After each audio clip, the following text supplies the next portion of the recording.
श्री स्वामी समर्थ. जय जय स्वामी समर्थ. दिगंबरा दिगंबरा श्रीपाद वल्लभ दिगंबरा या अखंड नामगजराने आणि भक्तिरसाने सिंधुदुर्ग जिल्ह्यातील कणकवली तालुक्यातील कळसुली गाव अक्षरशः दुमदुमून गेलं.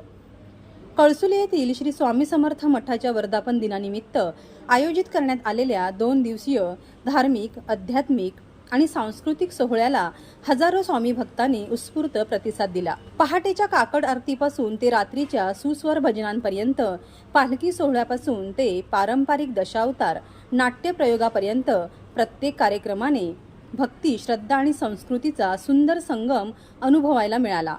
गुरुवार दिनांक 14 मे आणि शुक्रवार दिनांक 15 मे रोजी आयोजित या 2 दिवसीय वर्धापन दिन सोहळ्यासाठी पहाटेपासूनच स्वामी भक्तांनी मठ परिसरात मोठी गर्दी केली होती.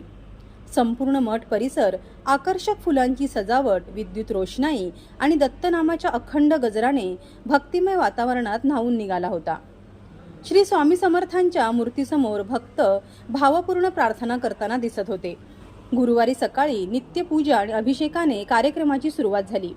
त्यानंतर गुरुचरित्र ग्रंथ वाचन, नामस्मरण, महाआरती आणि तीर्थप्रसादाचा कार्यक्रम भक्तिभावात पार पडला. स्वामी भक्तांनी मोठ्या श्रद्धेने पूजा अर्चेत सहभाग घेतला.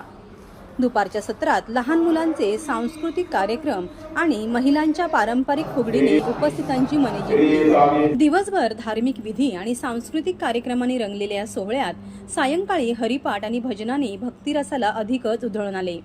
टाळ मृदुंगाच्या गजरात भक्तगण नामस्मरणात तल्लीन झाल्याचे चित्र पाहायला मिळाले. सायंकाळी आयोजित हरिपाठ आणि स्थानिक कलाकारांच्या सुस्वर भजनाने वातावरण अधिकच भक्तिमय झाले. टाळ मृदुंगाच्या गजरात आणि जय जय स्वामी समर्थांच्या घोषणांनी संपूर्ण परिसर दुमदुमून गेला. अनेक भक्तांनी रात्रभर नामस्मरण आणि भजनांचा आनंद घेतला. शुक्रवारी पहाटे काकड आरतीने दिवसाची सुरुवात झाली. त्यानंतर नित्यपूजा, पुण्यहवाचन, पादुका पूजन आणि लघुरुद्र अभिषेक यांसारखे विविध धार्मिक विधी पार पडले.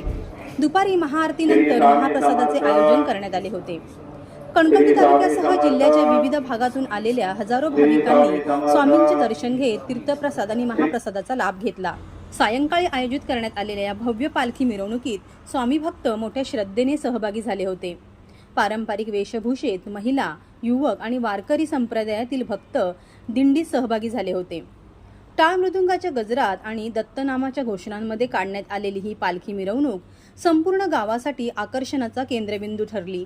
या सोहळ्यात प्रेमदया प्रतिष्ठानचे अध्यक्ष हनुमंत सावंत, उपाध्यक्षा हर्षाली सावंत, प्रेम सावंत, ट्रस्टी दिलीप सावंत, किरण सावंत यांच्यासह पंचक्रोशीतील ग्रामस्थ, महिला आणि युवक मोठ्या संख्येने सहभागी झाले होते. आयोजकांनी केलेल्या उत्कृष्ट नियोजनामुळे संपूर्ण कार्यक्रम शिस्तबद्ध आणि उत्साहपूर्ण वातावरणात पार पडला. रात्री पारंपरिक दशावतार नाट्य मंडळ कुंकवळे, तालुका मालवण यांच्या शिव तेजा हरण या दशावतारी नाट्य प्रयोगाने उपस्थितांची वाहवा मिळवली. धार्मिक आणि सांस्कृतिक परंपरेचा सुंदर संगम या सोहळ्यात अनुभवायला मिळाला. अशा भक्तिमय वातावरणात नामस्मरण, कीर्तन, भजन, पालखी सोहळा आणि विविध धार्मिक सांस्कृतिक कार्यक्रमांनी कळसुली येथील श्री स्वामी समर्थ मठाचा वर्धापन दिन उत्साहात आणि भक्तिभावात संपन्न झाला. प्रेमदया प्रतिष्ठान मुंबई आणि श्री स्वामी समर्थ मठ कळसुलीच्या वतीने आयोजित करण्यात आलेल्या या सोहळ्याचे उत्कृष्ट नियोजन अध्यक्ष हनुमंत सावंत आणि त्यांच्या सहकार्यांनी केले. श्री स्वामी समर्थ जय जय स्वामी समर्थ. श्री स्वामी समर्थ जय जय स्वामी समर्थ. महाराज श्री स्वामी समर्थ जय जय स्वामी समर्थ. श्री स्वामी समर्थ जय जय स्वामी समर्थ. जोडती दया जया स्वामी देती हाती, अशक्य शक्य करतील स्वामी, अशक्य शक्य करतील स्वामी. श्री स्वामी समर्थ. श्री स्वामी समर्थ. श्री स्वामी समर्थ. श्री स्वामी समर्थ. श्री स्वामी समर्थ. श्री स्वामी समर्थ. श्री स्वामी समर्थ. श्री स्वामी समर्थ. श्री स्वामी समर्थ. श्री स्वामी समर्थ. श्री स्वामी समर्थ. श्री स्वामी समर्थ. श्री श्री स्वामी समर्थ. श्री स्वामी समर्थ. श्री स्वामी समर्थ. श्री स्वामी समर्थ. श्री स्वामी समर्थ. श्री स्वामी समर्थ. श्री स्वामी समर्थ. श्री स्वामी समर्थ. श्री स्वामी समर्थ. Shri Swami Samarth Shri Swami Samarth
Viraj Gosavi, Maharashtra live news, Sindhudurg.